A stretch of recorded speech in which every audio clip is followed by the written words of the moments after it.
Hello students. तो आज अपने को स्टार्ट करना है अपना नया टॉपिक बायो सेवर्ट लॉ। इससे पहले अपन आधे से आधा चैप्टर अपन कर चुके हैं, जिसके अंदर अपन ने cyclotron, magnetic field, magnetic force के बारे में अपन पढ़ चुके हैं। अब आएगा अपने पास में बायो सेवर्ट लॉ। मतलब अपने को ये पता होना, अपने को सिर्फ इतना पता है कि करंट से क्या होता है, मैग्नेटिक फील्ड बनता है, लेकिन कितना बनता है एक वैल्यू के तौर पे अपने को क्या है फाइंड करना ज़रूरी था। तो उसके लिए क्या है, बायो सेवर्ट ने अपना एक लॉ बनाया। उसने किसके हिसाब से देख के बनाया? उसने कूलम्स को देख के बनाया। उसने किसको देख के बनाया? कूलम्स को देख के बनाया। एंड कूलम्स ने किसको देख के बनाया था? ग्रेविटेशनल को देख के बनाया था। सबने अपने हिसाब से ही अपने को क्या है आपस में रिलेट किया था। जैसे ग्रेविटेशनल में अपने पास में क्या था कि मास अपॉन आर स्क्वायर करें तो अपने पास में क्या है, ग्रेविटेशनल फोर्स आ जाता है। Same to same Coulomb's force ने क्या किया था कि चार्ज अपॉन आर स्क्वायर। क्यों? क्योंकि जो एक्शन है, जो अपने पास में क्वांटिटी है, जैसे ग्रेविटेशनल के लिए एक्शन क्वांटिटी क्या चाहिए था? मास। एंड कूलम्स को एक्शन क्वांटिटी क्या चाहिए था? चार्ज। तो उसने क्या कर दिया ये। अब बायो सेवर्ट लॉ ने भी अपने रूल के हिसाब से उसने क्या बोला कि ये डायरेक्टली प्रोपोर्शनल होएगा किसके? आई अपॉन आर स्क्वायर से। लेकिन दिक्कत क्या आ गई कि ये वाला रूल एग्जैक्ट वैल्यू अपने को नहीं दे रहा था। ये नॉट अ एग्जैक्ट वैल्यू नहीं दे रहा था। तो उन्होंने क्या किया, फॉर्मूले में थोड़ा सा चेंजेस किया। सबसे पहला अपने को क्या चाहिए था कि यहाँ पे देखो बायो सेवर्ट लॉ मतलब मैग्नेटिक फील्ड किससे बनता है? करंट से बनता है। तो अपने को ये याद होना चाहिए कि करंट किसके अंदर फ्लो करता है? एक कंडक्टर में। Current flows in a conductor. And conductor के पास में मेन चीज़ क्या होती है? अब कंडक्टर को तो यहाँ लिख नहीं सकते, तो कंडक्टर के पास में मेन चीज़ क्या होती है? लेंथ। अगर लेंथ होगी तो उसके साथ में क्या चलेगा? उसका करंट चलेगा। तो आई के साथ में उसको क्या देना पड़ा? एल देना पड़ा, लेंथ। लेकिन पूरी लेंथ के हिसाब से करें तो अपने को तो प्रॉपर पता चलेगा नहीं। कैसे नहीं पता चलेगा? देखो, जैसे अपने को ये पता होना चाहिए, ये अपने पास में कोई भी अपन ने क्या मान लिया? करंट मान लिया। और यहाँ पे क्या जा रहा है? ये अपन ने कंडक्टर मान लिया और इसके अंदर अपने पास में ये क्या जा रहा है? करंट जा रहा है। ठीक है। अपने को यहाँ पे पी पॉइंट पे क्या निकालना है? मैग्नेटिक फील्ड निकालना है। तो अब अपन क्या करेंगे, देखो यहाँ पे इसका लेंथ अलग है, यहाँ पे लेंथ अलग है, हर बारी लेंथ क्या हो रहा है? चेंज हो रहा है। तो अपन क्या है, प्रॉपर उसका अपन फॉर्मूला नहीं निकाल पा रहे थे। तो अपन ने इसके लिए क्या किया, अपन ने इसको छोटे से पार्ट में क्या कर दिया? डिवाइड कर दिया। देखो हर एक के पास में क्या होएगा? लेंथ होएगा। अपन छोटी सी लेंथ ले लेते हैं जो अपने को क्या दिखेगी? स्ट्रेट दिखेगी। उस स्ट्रेट लेंथ के हिसाब से अपन मैग्नेटिक फील्ड निकालेंगे ना, अपन क्या कर देंगे? इंटीग्रेट कर देंगे। तो अपने पास में टोटल निकल जाएगा। तो अपन ने इसको क्या माना? डीएल। अब देखो एल लेंथ में करंट कितना चल रहा है?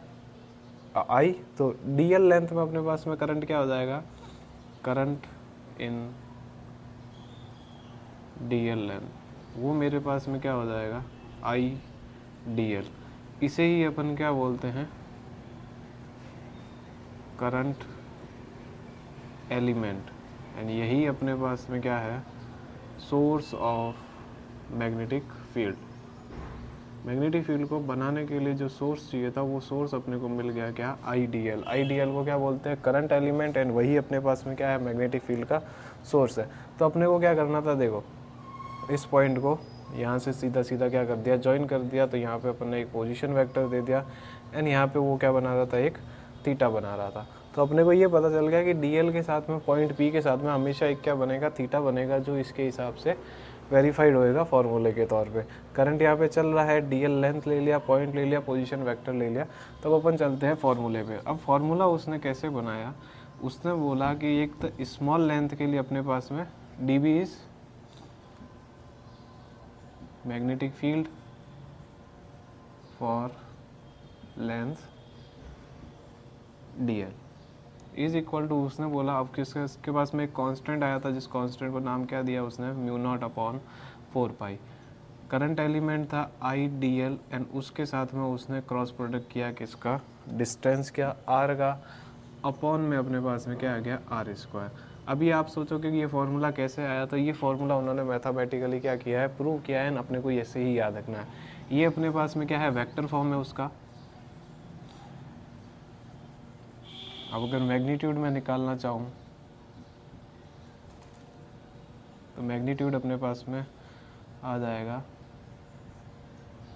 Mu naught upon 4 pi I D L. देखो क्रॉस प्रोडक्ट है तो आई D L R sine theta आप लिखोगे, तो मैं लिख रहा हूँ आई डी एल साइन थीटा। एक आर से ये आर क्या हो जाएगा?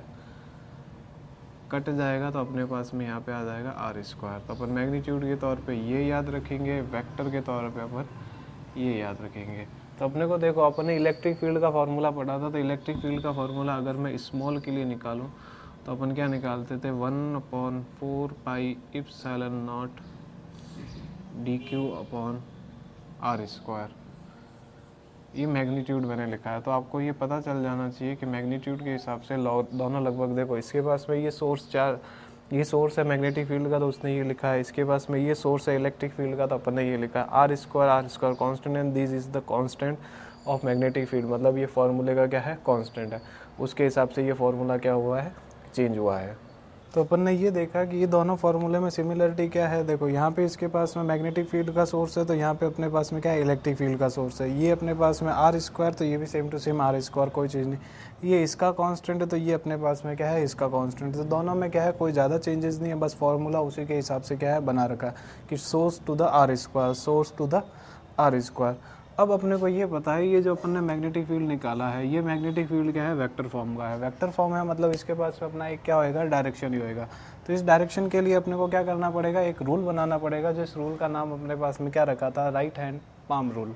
तो वो मैं बता देता हूँ आपको, उससे क्या है डायरेक्शन निकालने में आसानी हो जाएगा।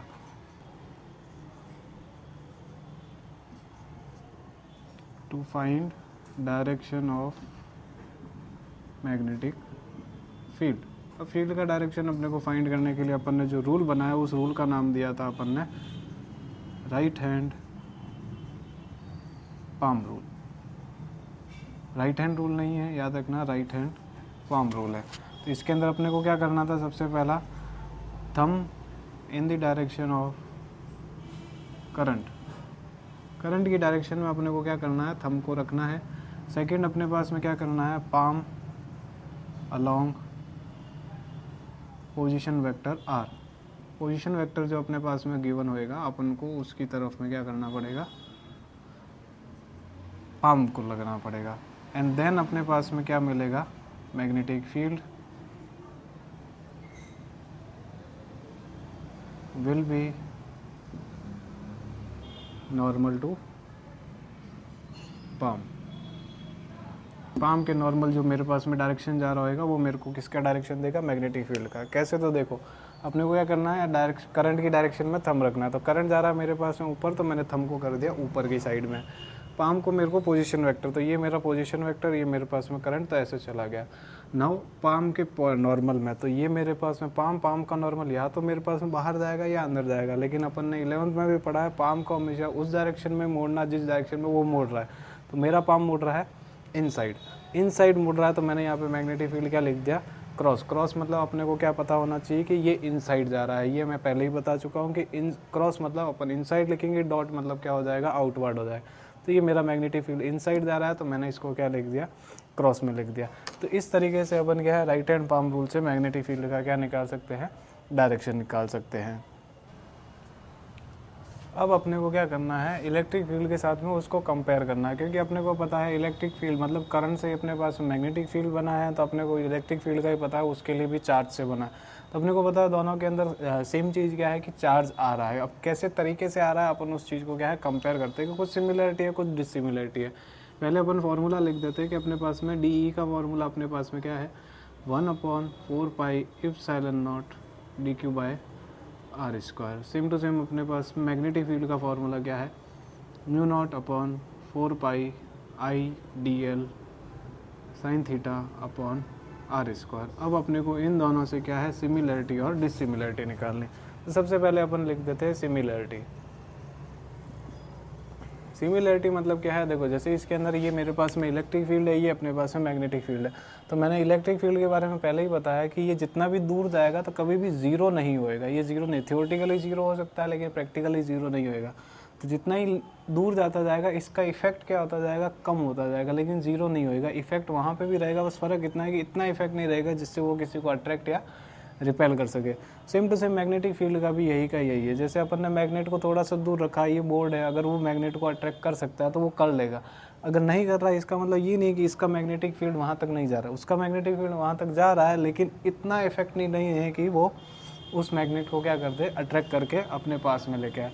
तो वही चीज़ है कि ये दोनों क्या है, लंबी रेंज तक मतलब लॉन्ग रेंज तक काम करते हैं, बस फ़र्क इतना है कि इफ़ेक्ट पास में ज़्यादा होता है और दूर क्या होता है, कम होता है। तो सबसे पहली सिमिलरिटी मेरे पास में क्या है, both are of long range, ये दोनों ही क्या है, लॉन्ग रेंज के फील्ड है, ठीक है। सेकंड अपने को पता चल रहा है, देखो ये भी आर स्क्वायर है, ये भी आर स्क्वायर, तो इसको क्या बोलते हैं, both follows inverse square law. Inverse square law मतलब इनवर्सली प्रोपोर्शनल टू क्या होता है, आर स्क्वायर होता है। और तीसरा बोथ फॉलोज सुपरपोजिशन। सुपरपोजिशन आपको पता है, जैसे अपन ने एक का इलेक्ट्रिक फील्ड निकाला है, बाकी सबका इलेक्ट्रिक फील्ड एक एक करके निकाला है, जोड़ दिया, सेम टू सेम इसके अंदर भी है कि अपन एक के लिए निकालेंगे और फिर इंटीग्रेट कर देंगे तो सबके लिए निकल जाएगा। तो मतलब सुपरपोजिशन क्या है, दोनों ही फॉलो करते हैं। तो ये तीन इसकी क्या है, सिमिलरिटीज़ है। साथ ही साथ अपने को क्या है, उसकी डिफरेंस भी पता होनी चाहिए कि अपने पास में इनके डिफरेंस दोनों के क्या है।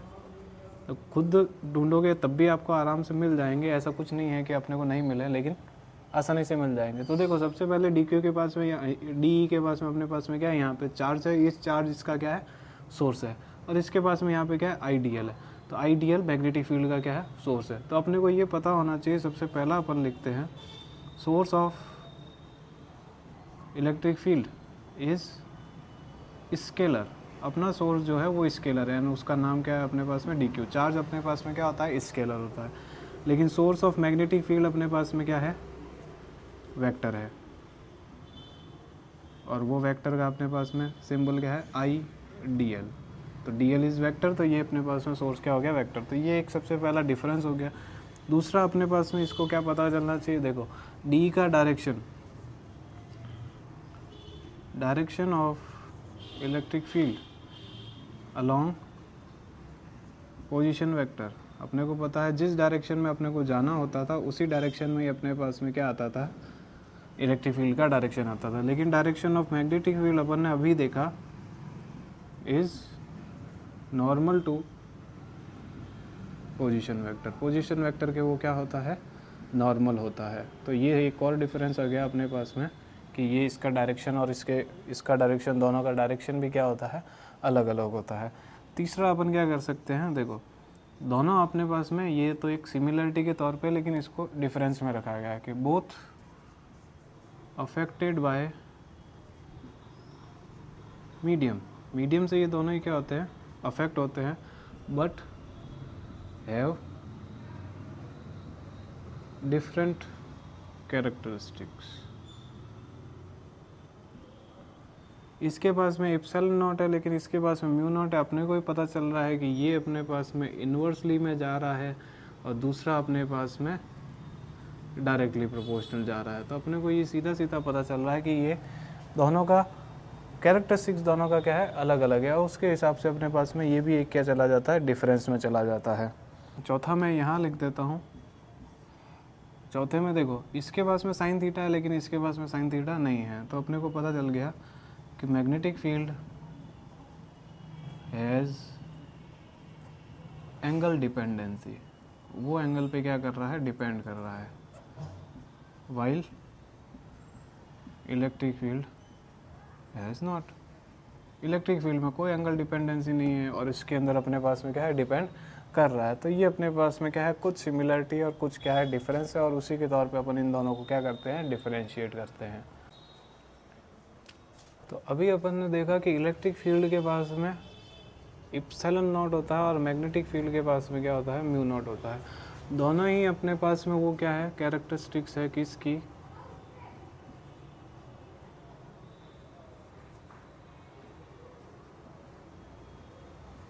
मीडियम की। इसकी कैरेक्टरिस्टिक्स है मीडियम की, लेकिन बस फर्क इतना है, एप्सिलॉन नॉट के लिए अपन लिखेंगे characteristics of the medium related to electric field, and इसके लिए अपन लिखेंगे characteristics of the medium related to magnetic field. तो अपने को इसका वैल्यू, जैसे अपने को ये पता है कि 1/4 पाई एप्सिलॉन नॉट का वैल्यू क्या होता है, 9 × 10⁹ तो ऐसा कैसा अपने को म्यू नॉट अपॉन 4 पाई का रिलेशन भी अपने को पता होना चाहिए, वो होता है 10⁻⁻7। इसके लिए अपन लगाते हैं न्यूटन मीटर स्क्वायर पर कूलम स्क्वायर। ठीक है। और इसके लिए अपन क्या लगाएंगे, टेस्ला मीटर पर एम्पियर, सबके लिए अलग अलग है तो अपन उसके हिसाब से कर सकते हैं, ठीक है। इलेक्ट्रिक फील्ड के हिसाब से पर कूलम ही आएगा, पर कूलम स्क्वायर नहीं आएगा।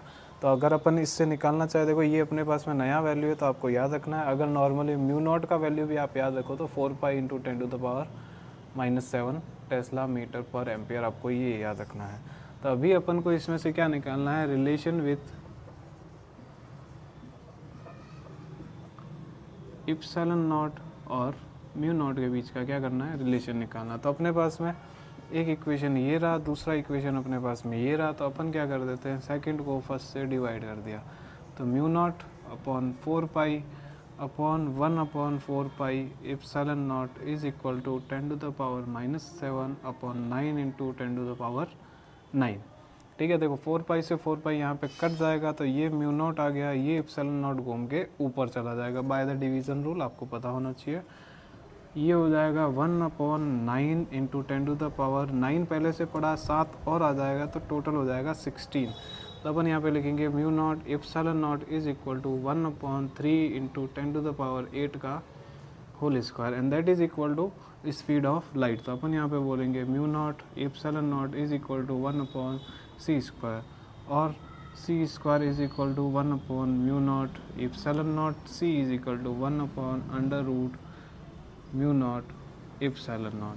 ये अपने पास में एक नया ही रिलेशन आ गया। अब अपन ने बोला कि देखो ये है अपने पास में रिलेटेड टू मैग्नेटिक फील्ड, ये अपने पास में related to electric field, and ये रिलेट किससे कर रहा है, स्पीड ऑफ लाइट से। तो अपन 8 चैप्टर में पढ़ेंगे कि स्पीड ऑफ लाइट मतलब लाइट से जो रे आती है वो क्या होती है, इलेक्ट्रोमैग्नेटिक रे होती है, जो इलेक्ट्रिकल मतलब इलेक्ट्रिक फील्ड से भी रिलेट करती है और साथ ही साथ मैग्नेटिक फील्ड से भी रिलेट करती है। तो ये फॉर्मूला अपने को वो शो करता है कि जो स्पीड ऑफ लाइट है वो इलेक्ट्रिक फील्ड से भी रिलेट कर रहा है और साथ ही साथ किससे रिलेट कर रहा है, मैग्नेटिक फील्ड से भी रिलेट करता है।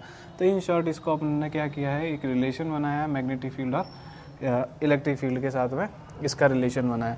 इसके साथ में कुछ छोटे छोटे क्या है कि एक केसेस समझ लीजिए, केसेस याद होते हैं और ये केसेस अपने को याद होने चाहिए, तो वो मैं बता देता हूँ। जैसे अपन ने अपने पास में फॉर्मूला पढ़ा है, अपन ने क्या पढ़ा है, dB is equal to mu naught upon 4 pi IDL sine theta upon r²। अब सबसे पहला केस क्या हो जाता है कि अभी अपने पास में अपन ने ऐसे कंडक्टर मान लिया, ये अपने पास में DL है एंड अगर इसके परपेंडिकुलर में मतलब अगर DL और R के बीच में अगर 90 डिग्री बन रहा है then theta is equal to क्या हो जाएगा, 90 डिग्री। तो साइन 90 अपने पास में क्या होता है, 1 होता है। तो therefore dB is equal to अपने पास में कोई ना कोई वैल्यू देगा, that value is equal to अपन जब डेरिवेशन करेंगे तब अपने को क्या है उसका पता चल जाएगा। तो ये उस टाइम के लिए फॉर्मूला बन जाएगा। एंड दूसरा केस अपने पास में क्या हो जाएगा कि अभी अपन ने इसको कंडक्टर लिया, ये DL लिया एंड अपन ने पॉइंट को ऐसी जगह ही रखा है, इस पॉइंट से DL के बीच में जो एंगल बन रहा है वो अपन ने मान लिया यहाँ पे क्या बन रहा है, theta is equal to 0 degree. तो अपने पास में dB का फॉर्मूला साइन 0 अपने पास में क्या होता है, 0 होता है। तो अपने यहाँ पे मैग्नेटिक फील्ड भी क्या हो जाएगा, 0 हो जाएगा। तो अपने को यही याद रखना है कि मैग्नेटिक फील्ड अलोंग एक्सिस, इस तरीकों को क्या बोलते हैं, अलोंग एक्सिस। अलोंग एक्सिस मतलब एक्सिस के अलोंग ही जा रहा है, तो अलोंग एक्सिस इज 0। तो एक्सिस के अलोंग मेरे पास में अगर मैग्नेटिक फील्ड निकालूंगा तो वो मेरे पास में क्या आएगा, 0 वैल्यू देगा। उससे ज़्यादा अपने को याद ही नहीं रखना है। तो ये दो केसेस है, एक मेन अपने को यही याद रखना है कि एक्सिस के अलोंग मैग्नेटिक फील्ड क्या होता है, 0, क्योंकि अपन 0 वाली वैल्यू। इसके लिए तो फॉर्मूले हर बार चेंज होते जाएंगे जैसा कंडक्टर लेंगे, तो इसका छोड़ दीजिए, मेन अपने को यही वाला ही याद रखना है, ठीक है। अब अपने को देखना है कि अलग अलग शेप्स के तौर पे मैग्नेटिक फील्ड कैसे बनता है, ठीक है। तो सबसे पहले अपन क्या करते हैं, स्ट्रेट कंडक्टर ही लेते हैं। वो स्ट्रेट कंडक्टर के तौर पे अपने को फाइंड करना है कि वो मैग्नेटिक फील्ड उसके तौर पे कैसे जाएगा। अब 10th में तो आप पढ़ के आए हो, लेकिन अपन क्या है कि इसके लिए अभी अलग बनाएंगे। ये अपने पास में क्या है, इसमें से करंट जा रहा है ऊपर की तरफ। तो अपन ने अभी के लिए इसको मान लेते हैं कि ये मेरे पास में क्या है, कंडक्टर है, इसमें करंट कहाँ जा रहा है, ऊपर की तरफ। तो अभी अपन ने बोला राइट हैंड पाम रूल के हिसाब से अपन ने पॉइंट यहीं वाला मान लिया कि यहाँ पे पॉइंट पड़ा है, ये कंडक्टर, इस पॉइंट से इस कंडक्टर के द्वारा मैग्नेटिक फील्ड का डायरेक्शन फाइंड करना। तो अपन ने क्या करना है, थंब को रखना है करंट की डायरेक्शन में, पाम को रखना है पोजीशन वेक्टर की डायरेक्शन में, एंड अपने को कर्ल को क्या करना है, मोड़ देना है। तो अपने पास में मैग्नेटिक फील्ड का डायरेक्शन कहाँ आया, इस डायरेक्शन में। अगर मैं मान लो पॉइंट इधर रखता तो करंट ऐसे जा रहा है, ये ऐसे चला गया, मैग्नेटिक फील्ड कहाँ जाएगा, अंदर की तरफ। अगर पॉइंट ऐसे रखा है तो करंट ऐसे जा रहा है, पाम ऐसे चला जाएगा, तो मैग्नेटिक फील्ड ऐसे चला जाएगा। तो हर बारी देखिए जैसे जैसे मैं हाथ को मोड़ता जाऊँगा, ये एक अपने को क्या दिखा रहा है, मैग्नेटिक फील्ड का डायरेक्शन दिखा रहा है, जो किस फॉर्म में जा रहा है। देखो फिर से देख लेना आराम से, ये करंट का डायरेक्शन, ये मेरा पाम, और मैंने इसको मोड़ दिया। एंड हर बारी मैं अगर जैसे जैसे इसको मोड़ता जा रहा हूँ तो वो मोड़ मेरे को क्या शो कर रहा है, एक सर्कल शो कर रहा है। तो अपन इसको, इसका मैग्नेटिक फील्ड का डायरेक्शन कैसा हो गया, सर्क्यूलर हो गया। तो ये अपने को किसके फॉर्म में दिखेगा कि एक सर्कल बना रहा है। अब इसका डायरेक्शन जैसे अपने पास में करंट ऐसे जा रहा है तो ये ऐसे घूम के आएगा, तो अपन इसको डायरेक्शन ऐसे दे देते हैं। तो ये अपने पास में क्या मिल जाता है, डायरेक्शन मिल जाता है। अब अपने को ये नहीं पता कि ये क्लॉकवाइज है या एंटी क्लॉकवाइज है। समझने के लिए जैसे देख लीजिए, अपने को ये पता करना है, जैसे अभी अपन पता करें, मैंने इसको ऐसे घुमाया, ठीक है। अब इसको देख के बताओ कि ये कौन सा डायरेक्शन है। ये अपने को देख के ही पता चल रहा है ये कौन सा डायरेक्शन है, क्लॉकवाइज डायरेक्शन में। अगर मैं ऐसे ही अभी इसको ऐसे ही घुमा रहा हूँ, अब मैं आपको इसके सामने लेके आता हूँ, अभी भी मैं ऐसे ही घुमा रहा हूँ। एंड अब मेरे को ये बताओ ये आपके लिए कौन सा डायरेक्शन हो गया है, एंटी क्लॉकवाइज डायरेक्शन हो गया। मतलब अपने को ये याद रखना है कि देखो रोटेशन अभी मैं वैसे का वैसे ही कर रहा था, ये रोटेशन भी अभी का वही कर रहा हूँ, मैंने रोटेशन चेंज ही नहीं किया। तो रोटेशन अपने को क्या है, एक ही जैसा है, लेकिन अगर अपन अलग अलग जगह से देखेंगे, एक बार आपने क्या देखा, वो उसको सीधे तरीके से देखा, एक बार अपन ने उसके पीछे जाके देखा, तो अपने पास में वो रोटेशन ही क्या हो गया, चेंज हो गया। लेकिन वो रोटेशन चेंज नहीं होता, वो अपना क्या है, पोजीशन चेंज हुआ। उस पोजीशन के तौर पे अपन क्या बोलते हैं कि वो क्लॉकवाइज है या एंटी क्लॉकवाइज है। वही का वही घर पे बैठ के आप आराम से देख सकते हो फैन कौन सी डायरेक्शन में घूम रहा है। जिस डायरेक्शन में घूम रहा है तो उसको तो अपन देख सकते हैं। फिर इमेजिन करना कि अगर मान लो आप पंखे के ऊपर बैठे हो, तब आप देखना कि उसका डायरेक्शन कैसा है। तो पंखा तो वही का वही रोटेशन कर रहा है, लेकिन आपके लिए उसका डायरेक्शन क्या हो जाएगा, चेंज हो जाएगा। क्यों? क्योंकि आपने पोजीशन घुमा के क्या कर दिया, चेंज कर दिया। एक के लिए अपने को लगेगा एंटी क्लॉकवाइज, दूसरी साइड में अपने को क्या लग जाएगा, क्लॉकवाइज लग जाएगा। तो इसी के लिए अपन ने क्या किया, इसको अलग तरीके से बना दिया कि अगर मान लिया करंट कहाँ जा रहा है, अंदर जाने के लिए अपन ऐसे ही बनाएंगे। तो अंदर जा रहा है तो ये अपने पास में थंब क्या हो गया, अंदर हो गया। तो अपन ने इससे क्या है, नया रूल निकाला कि जिस डायरेक्शन में अपने पास में करंट जा रहा है वहाँ पे अपन थंब भेज देते हैं। एंड जो अपने पास में हाथ घूमेगा वो अपने को क्या दिखाएगा, मैग्नेटिक फील्ड। तो अभी अपन ने करंट को कहाँ भेज दिया, अंदर। एंड अपने को यहाँ पे क्या करना है, रोटेट करना है। तो अपन इसका एक सर्कल बनाएंगे और ये अपने पास में क्या हो जाएगा, डायरेक्शन हो गया किसका, मैग्नेटिक फील्ड का डायरेक्शन हो जाएगा। तो ये इस तरीके से घूम लेगा। तो ये कौन सा डायरेक्शन हो गया, क्लॉकवाइज डायरेक्शन हो गया। एंड अगर मान लो कि मैं इसको करंट को क्या कर देता, आउटवर्ड कर देता, तो ये मेरे पास में करंट आउटवर्ड, एंड ये ऐसे घूम जाएगा। तो अपन इसका भी सर्कल बना देते हैं। एंड ये डायरेक्शन अपने पास में ऐसे चला जाएगा। ये डायरेक्शन किसका आ गया, मैग्नेटिक फील्ड का, और ये अपने पास में किसका है, एंटी क्लॉकवाइज का।